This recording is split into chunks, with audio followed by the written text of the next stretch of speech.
Hello class. In our last session we have completed our financial statement analysis. ठीक है. Now we'll start what demand and supply analysis. If we start about this, first of all we'll start with demand. With demand. Sir demand होती क्या है? Simple से अगर अपन बात करें किसी भी चीज को चाहना डिमांड है. भाई मुझे तो हार्ले डेविडसन चाहिए, तो वो डिमांड है या नहीं है? बड़े डिमांड के कुछ पार्ट्स होते हैं. ठीक है. बेसिकली डिमांड की डेफिनेशन ये होती है, demand is the desire, although desire होना सबसे कंपलसरी चीज है. Demand is the desire for a commodity done supported by the resources. आप जिस चीज को चाह रहे हो वो बनने लायक भी होनी चाहिए, या उसको बनाने के लिए हमारे पास करंटली रिसोर्सेज भी अवेलेबल होना चाहिए. मैं तो चाहता हूँ मैं चुटकी और अमेरिका पहुंच जाऊँ या ऐसा कहीं भी ट्रेवल कर सकूं on moon and all with a blink और विद अ मशीनरी. तो अभी वो टेक्नोलॉजी अवेलेबल नहीं है, मतलब अभी वो रिसोर्सेज अवेलेबल नहीं है. तो डिमांड की डेफिनेशन क्या बोलती है? Demand is the desire for a commodity supported by the resources and readiness to spend in a given period of time. Readiness to spend मतलब सर पैसे खर्च करने के लिए आप तैयार भी होने चाहिए. और आपको हार्ले डेविडसन बहुत पसंद है, अवेलेबल भी है, नो डाउट. 5 लाख 5.5 लाख 6 लाख की आती है, आपके पास है इतने, और उसके अलावा आप उसको खर्च भी करना चाहते हो, मतलब होना ही इनफ नहीं है, आप खर्च करने के लिए तैयार हो उस समय के दौरान, तो उसे डिमांड कहा जाएगा. हाँ, आपको डिमांड है हार्ले डेविडसन की, क्योंकि सर जिसकी आप बात कर रहे हो वो चीज अवेलेबल है, उसके जो एक्सपेंस है वो आपके पास है और आप देने के लिए तैयार भी हो. ठीक है ना. तो सिंपल सी डेफिनेशन क्या है डिमांड की? Demand is the desire for a commodity supported by the resources and readiness to spend at various price levels. ठीक है सर. अगर थोड़ा सा अच्छे से एक्सप्लेन कर दूं तो अगर कोई पर्सन जिसके पास कितने 200 रुपए है, कितने हैं 200 रुपीज है, और अपनी एक आइसक्रीम आती है, अपन जैसे बात करते हैं price and quantity, price and quantity. ठीक है. फॉर एग्जांपल एक आइसक्रीम आती है 20 रुपए की, एक आइसक्रीम आती है 30 रुपए की. कितनी परचेज कर सकता है वो? 200 डिवाइडेड बाय 20. सर 10 आइसक्रीम आराम से ले लेगा, कोई इशू नहीं है. इतनी उसकी हैसियत थी कि 10 आइसक्रीम ले सकता है, इतनी ही वो ले पाएगा. इच्छा तो बहुत है, लेकिन जितने पैसे उसके अकॉर्डिंग वो ले पा रहा है. अगर आइसक्रीम की रेट 25 रुपए हो गई तो ये क्या हो जाएगा sir? 200 divide by 25 that is 8 ice creams. Demand automatically कम हो जाएगी. तो डिमांड का सीधा कंसेप्ट है, बहुत बेसिक सी चीज है, इसको लॉ ऑफ डिमांड कहते हैं. जैसी ही किसी क्वांटिटी की या किसी कमोडिटी की प्राइस बढ़ती है वैसे उसकी क्वांटिटी डिक्रीज होती जाती है. ठीक है. ये बेसिकली डिमांड का नेचर होता है. और भी बहुत सारे पैरामीटर्स होते हैं, लेकिन जो बेसिक पैरामीटर है वो ये है. डिमांड अब कितने टाइप्स की होती है? सर डिमांड बेसिकली 2 टाइप्स की होती है. डिमांड की हम लोग अगर बात करें तो ये 2 टाइप्स की होती है, individual and market demand. Sir difference क्या है? इंडिविजुअल डिमांड के अंदर हम किसी स्पेसिफिक पर्सन, जैसे राम कितनी आइसक्रीम परचेज कर सकता है उसकी बात करेंगे, और मार्केट डिमांड के अंदर ये 4-5 लोग मिलके कितनी आइसक्रीम परचेज कर सकते हैं उसकी बात करेंगे. ठीक है ना. तो इंडिविजुअल डिमांड के अंदर हम सिर्फ इंडिविजुअल पर्सन को जज करते हैं. ये सारी चीजें भाई इंडिविजुअल पर्सन की डिजायर क्या है किसी कमोडिटी को लेके, और उसको लेने के लिए सक्षम भी है या नहीं है, और उसको स्पेंड करने के लिए रेडी भी है या नहीं है. जबकि मार्केट डिमांड के अंदर हम क्या करते हैं, मार्केट की डिमांड क्या है या मार्केट की डिजायर क्या है for a specific commodity and at what price they are ready to purchase. ठीक है. इस पॉइंट को बोलते हैं sir market demand and market demand, individual demand and market demand. अच्छा, डिमांड तय कैसे की जाती है, या ऐसे कौन से फैक्टर्स हैं जो कि डिमांड को हिला सकते हैं, डिमांड को ऊपर नीचे कर सकते हैं, उसकी बात करते हैं. तो अगर मैं पहली बात करूं आप लोगों से, फर्स्ट ऑफ ऑल हम लोग इंडिविजुअल डिमांड की बात करते हैं. इंडिविजुअल पर्सन की अगर हम लोग बात करते हैं तो उसको कौन कौन से फैक्टर्स अफेक्ट करते हैं ऊपर चेक कर लेते हैं.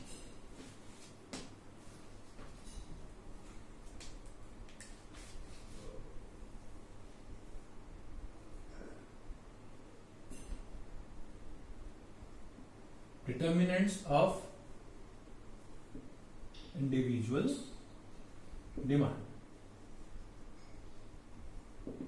ओके सर, आगे बात करते हैं इस बारे में. सर अगर सबसे पहला जो फैक्टर था, जो सबसे पहला इंपॉर्टेंट था, प्राइस ऑफ कमोडिटी.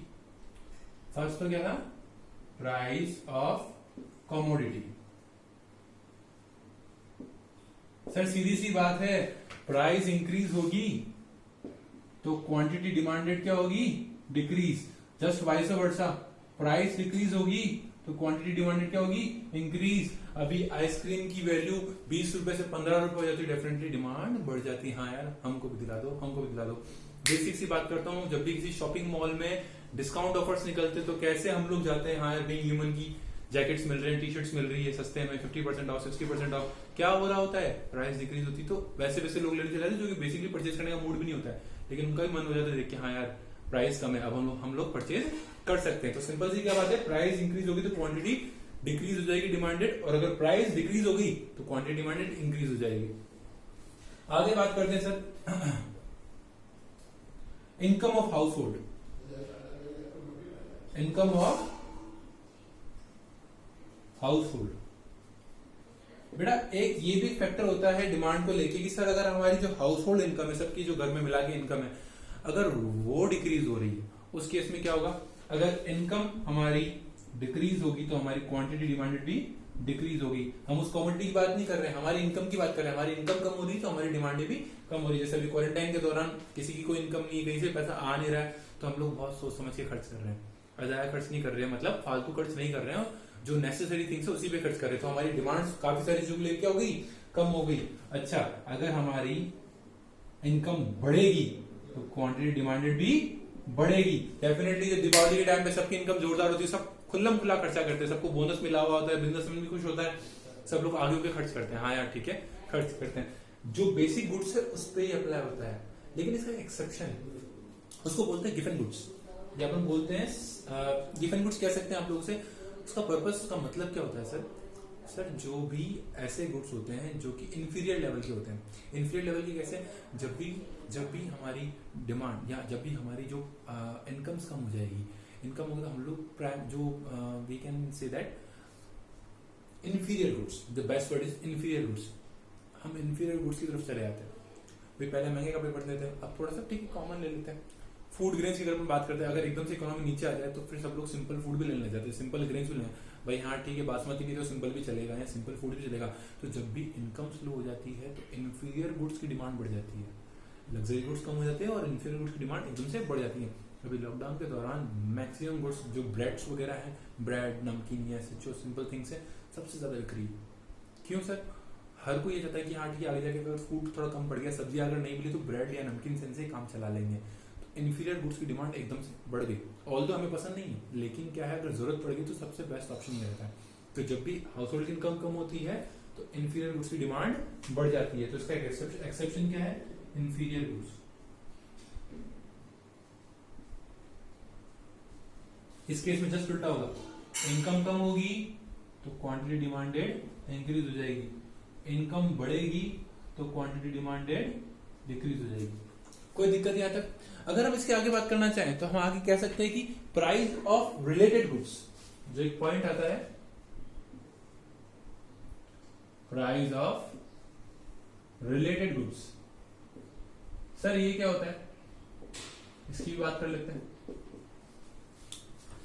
बेटा जब भी अगर इसमें दो तरह के गुड्स होते हैं, कॉम्प्लीमेंट्री गुड्स और सप्लीमेंट्री गुड्स, ठीक है। सप्लीमेंट्री गुड्स क्या होते हैं पहले आपको बता देता हूं।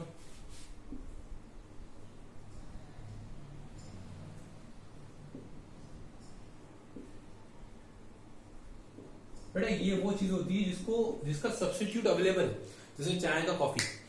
अगर एकदम से कॉफी की रेटें बढ़ गई तो लोग चाय पे कन्वर्ट हो जाएंगे, या एकदम से चाय की रेटें बढ़ गई तो लोग कॉफी पे कन्वर्ट हो जाएंगे। है ये नहीं तो ये भी चलेगा अगर रेट इसकी सस्ती है तो। अभी अचानक से कोल्ड कॉफी सस्ती होगी तो सब लोग इतना फास्ट ले लेते हैं, हाँ भाई हमको भी चलेगा। लेकिन अभी अचानक से मार्केट में रेट 100, 150, 200 तक चली जाए, नॉर्मल कोल्ड कॉफी की रेट भी 200, 250 पे चले जाए तो उसकी डिमांड अचानक से कम हो जाएगी, लोग दूसरी चीज प्रेफर करना स्टार्ट कर देंगे।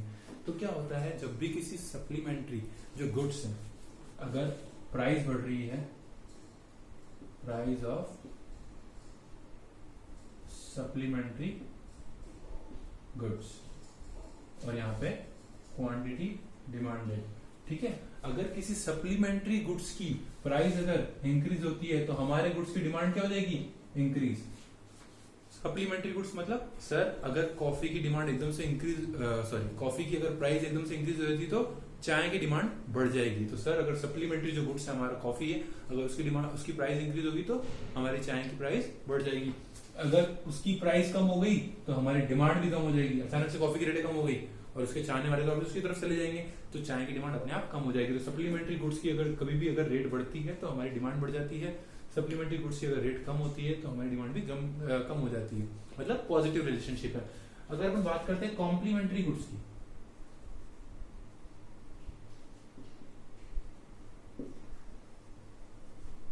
क्या है complementary goods. Sir complementary goods कौन से होते हैं सर, जो साथ ही साथ चलते हैं। कैसे, अगर अचानक से पेट्रोल के दाम बढ़ गए तो कारों की बिक्री कम हो जाती है। अगर हमारी सेल, जैसे अगर बात करूं शक्कर के दाम बढ़ गए तो हमारी चाय की बिक्री भी कम हो जाती है। क्यों, शक्कर के दाम बढ़ गए, चाय की रेटें बढ़ जाएगी, रेटें बढ़ जाएगी तो अपने आप नीचे आ जाएंगे लोग। या मैं अगर ऐसे बात करूं, सिंपल पेट्रोल का एग्जांपल सबसे अच्छा है। अगर अचानक से पेट्रोल में हाइक आ जाए 20 रुपए 30 रुपए का, तो पेट्रोल कार्स बिकना कम हो जाएगी, लोग अपना बजट भी चेक करते हैं। तो कॉम्प्लीमेंट्री गुड्स के केस में जब भी price of complementary goods and quantity demand, price of complementary goods increase होगा तो ये डिक्रीज होगा। डेफिनेटली पेट्रोल की प्राइस इंक्रीज होगी, पेट्रोल कार की डिमांड कम हो जाएगी, और ये डिक्रीज होगा तो ये इंक्रीज हो जाएगी। हाँ भाई पेट्रोल की रेटें कम हो गई है तो कार परचेज कर सकते हैं, ठीक है। तो बेसिकली उन चीजों से फर्क पड़ता है। अगर हम आगे और चीजों की बात करते हैं तो एक सेकंड आप लोग प्लीज नोट करते जाइएगा, ये बहुत इंपॉर्टेंट चीज है। ये बताती है कि सर हमारी जो डिमांड है वो किन चीजों से फर्क पड़ता है, किन चीजों से हम लोग डिटरमाइन करते हैं। जिसमें अब तक हम लोग 3 पॉइंट अच्छे से डिस्कस कर चुके हैं। Price of the commodity, income of the house hold, जिसके हमने एक्सेप्शन भी आपको बता दिए हैं, और एक जो थर्ड पॉइंट आया था जो बहुत अच्छा है, price of related goods. Related goods मैंने आपको 2 तरह के बताया, supplementary goods and complementary goods. दोनों के ही रिलेशन में आपको अच्छे से एक्सप्लेन कर दिए हैं विद एग्जांपल। प्लीज नोट करते जाइएगा आपकी कॉपी में, ताकि आपको लास्ट टाइम पे इश्यू ना आए। ऑल्दो मैं रिलेटेड आपको डॉक्यूमेंट डिस्क्रिप्शन में डाल दूंगा नेक्स्ट वीडियो के, ठीक है। अगला पॉइंट है हमारा टेस्ट एंड प्रेफरेंसेस।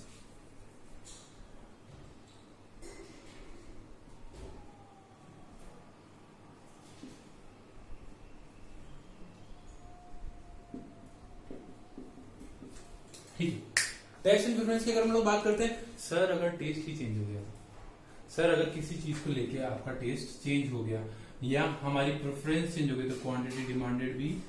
सर अगर किसी चीज को लेके टेस्ट इंक्रीज हो गया, या अपन बोलते हैं सर टेस्ट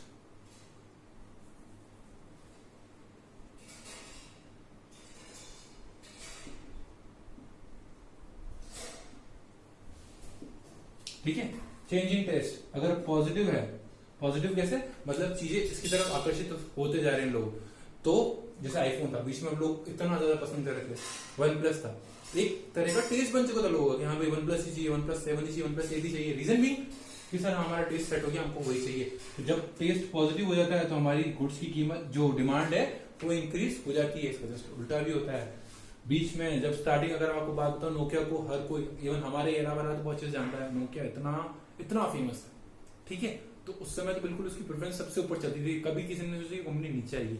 लेकिन टेस्ट एंड प्रेफरेंस का क्या हो गया, नेगेटिव, उसकी डिमांडेड बिल्कुल 0 हो गई। तो सीधी बात है, अगर taste and preference, change in taste होता है या प्रेफरेंस होता है, अगर वो पॉजिटिव है तो हमारी डिमांड बढ़ जाएगी, और नेगेटिव है तो हमारी डिमांड नीचे चली जाएगी। एक हमारा होता है फ्यूचर एक्सपेक्टेशन।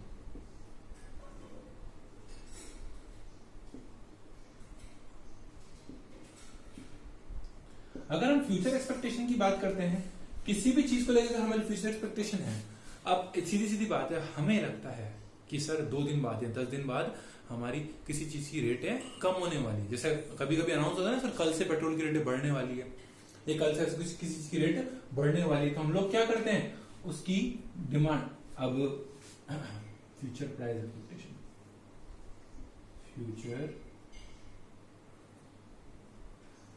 प्राइस, ठीक है। हमें लगता है सर फ्यूचर प्राइस क्या हो रहा है, बढ़ने वाली, तो हमारी क्वांटिटी डिमांडेड क्या होती है, इंक्रीज। हाँ यार कल से रेटें बढ़ जाएगी, आज ही पेट्रोल भरवा लो, सबकी सब लाइन लग जाती है।